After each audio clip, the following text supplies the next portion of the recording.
ಇವತ್ತು ನಾವು 8 ದಿನದಿಂದ ಏನು APMC ಉಳಿಬೇಕು ಅನ್ನುವಂಥ ಹೋರಾಟ ಮಾಡ್ತಾ ಇದ್ದೀವಿ. ಲೈಸೆನ್ಸ್ ರದ್ದಾಗಿತ್ತು. ಭಾಳಷ್ಟು ಕರ್ನಾಟಕ ರಾಜ್ಯ ರೈತರಂಗ ನಿರಂತರ ಕಾನೂನನ್ನು ಪಾಲನೆ ಮಾಡಿರಿ. ಜಿಲ್ಲಾ ಆಡಳಿತಕ್ಕೆ ಇರ್ಬೋದು, ಪೊಲೀಸ್ ಇಲಾಖೆ ಇರ್ಬೋದು, ಕಾರ್ಪೊರೇಟ್ ಕಮಿಷನರ್ ಇರ್ಬೋದು, ಎಲ್ಲ ಇಲಾಖೆಯನ್ನು ಎಚ್ಚರ ಮಾಡ್ತಾ ನಿರಂತರ ಹೋರಾಟ ಮಾಡ್ಕೊತ ಬಂದ.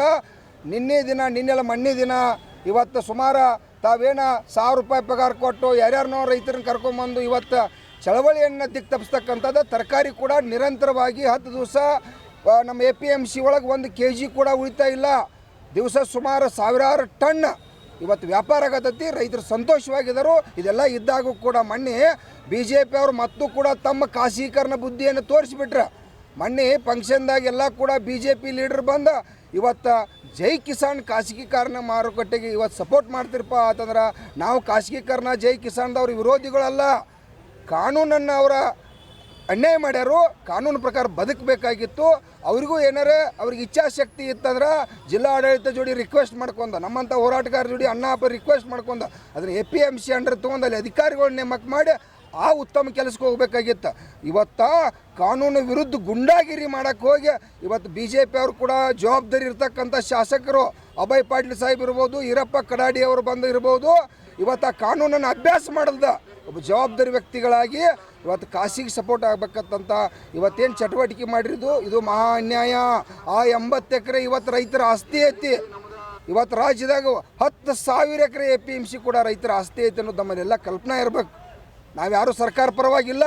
ನಮ್ಮ ರೈತರಿಗೆ ಎಲ್ಲಿ ಕಲ್ಯಾಣ ಆಕತಿ, ರೈತರಲ್ಲಿ ಆರ್ಥಿಕವಾಗಿ ಪ್ರಬಲ ಆಗ್ತಾರೋ ಅದಕ್ಕೆ ನಮ್ಮ ಪ್ರಾಣ ಒತ್ತೆ ಇಟ್ಟವರು ಕರ್ನಾಟಕ ರಾಜ್ಯ ರೈತ ಸಂಘ ಸರ್ಕಾರದ ಜೊತೆನೇ ಇರ್ತೈತಿ. ಸರ್ಕಾರ ತಪ್ಪು ಮಾಡಿದ್ರು ಕೂಡ ಸರ್ಕಾರನ ರಿಪೇರಿ ಮಾಡೋಕ್ಕೆ ಕೂಡ ಇವತ್ತು ರೈತ ಸಂಘ ಐತಿ.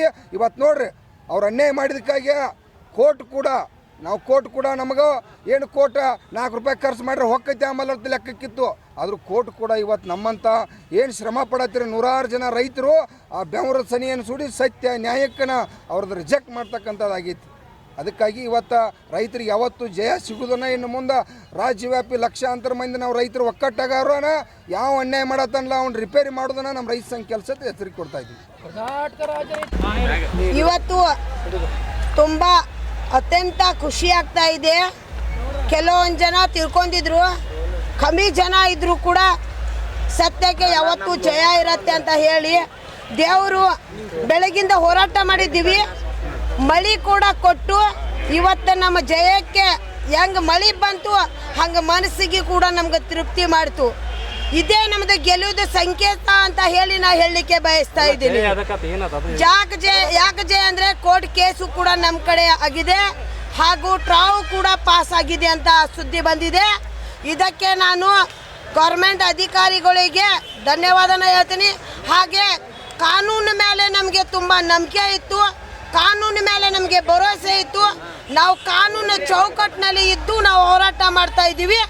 ಇವತ್ತು ಸತ್ಯಕ್ಕೆ ಜಯ ಇದೆ ಅಂತ ಹೇಳಿ ಸತ್ಯಮೇ ವಿಜಯತೆ ಅಂತ ಹೇಳಿ ಇವತ್ತು ನಮಗೆ ಇವತ್ತು ನಾವು ಹೋರಾಟ ಮಾಡೋಕ್ಕೆ ನಮಗೆ ನ್ಯಾಯ ಸಿಕ್ಕಿರೋದಕ್ಕೆ ಇವತ್ತು APMC ನಾವೇನ ಸ್ವಂತ ರೊಕ್ಕ ಗಳಿಸ್ಬೇಕು ಮತ್ತು ರೊಕ್ಕ ಹಾಕಿ ಅಂಗಡಿಗಳು ಮಾಡ್ಕೊಂಡು ಬಿಸ್ನೆಸ್ ಮಾಡ್ತಾ ಇದ್ರೆ ಅಂತ ಸ್ವಂತ ಮಾರ್ಕೆಟ್ ಬಗ್ಗೆ ಹೋರಾಟ ಇಲ್ಲ ನಮ್ಮದು.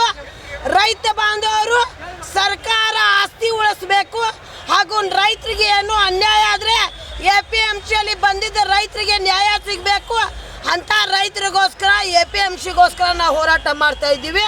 ಇವತ್ತು ನಮಗೆ ಜಯ ಸಿಕ್ಕಿದೆ. ಯಾವತ್ತೂ ಕೂಡ ಹೇಳ್ತೀನಿ ನಾವು ಬರೋ ಮಠ ನಮ್ಮ ಬೇರೆದಾರ ಅವ, ನಾವು ಬಂದ ಮೇಲೆ ನಮ್ಮದೇ ಅವ. ಯಾವತ್ತೂ ನಾವು ಸತ್ಯಗೋಸ್ಕರ ಹೋರಾಟ ಮಾಡಿದ್ದೀವಿ. ಹೈಕೋರ್ಟ್ನಲ್ಲಿ ಕೂಡ ನಮಗೆ ಗೆಲುವಾಗಿದೆ. ಇನ್ನಾದು ಎಲ್ಲ ಇದು ಮಾಡ್ತಾ ಇದ್ದಾರೆ. ಈಗೆಲ್ಲ ಸುದ್ದಿ ಬಂದಿದೆ, ನಮಗೆ ಜಯ ಸಿಕ್ಕಿದೆ. ಮುಂದೂ ಕೂಡ ನಾವು ಗೆಲ್ತೀವಿ ಅಂತ ಹೇಳಿಕೆ ಬಯಸ್ತೀನಿ. ಖಾಸಗಿ ಮಾರ್ಕೆಟು ಅವ್ರು ರೊಕ್ಕ ಕೊಟ್ಟು ಅದು ರೈತರದ್ದು ಇಚ್ಛೆ. ರೈತರಿಗೆ ಯಾರೋ ಕೈ ಕಟ್ಟಿಲ್ಲ. ಖಾಸಗಿ ಮಾರುಕಟ್ಟೆದಲ್ಲಿ ಏನೋ ಅನ್ಯಾಯ ಆದರೆ ರೈತ ಕೇಳುವ ಅಧಿಕಾರ ಇರಂಗಿಲ್ಲ. ಮೊದಲು ರೈತರು ತಿಕ್ಕೋರಿ, ಯಾಕಂದ್ರೆ ಅವ್ರು ಏನೋ ಮಾಡಿದ್ರೆ ಅವ್ರದ್ದು ನಡೀತಿದೆ. ಆದರೆ ಸರ್ಕಾರದಲ್ಲಿ ನೀವು ಸರ್ಕಾರ ಮಾರ್ಕೆಟ್ನಲ್ಲಿ ಇದ್ರೆ ನಿಮ್ಗೇನೋ ಅನ್ಯಾಯ ಆದರೆ ಸರ್ಕಾರ ಕೇಳುವಷ್ಟು ಪವರ್ ನಿಮಗೆ ಇರುತ್ತೆ. ಖಾಸಗಿ ಮಾರುಕಟ್ಟೆಯಲ್ಲಿ ಇರಲ್ಲ. ಇದೊಂದು ಮೊದಲು ತಿಳ್ಕೊಂಡ್ಬೇಡಿ.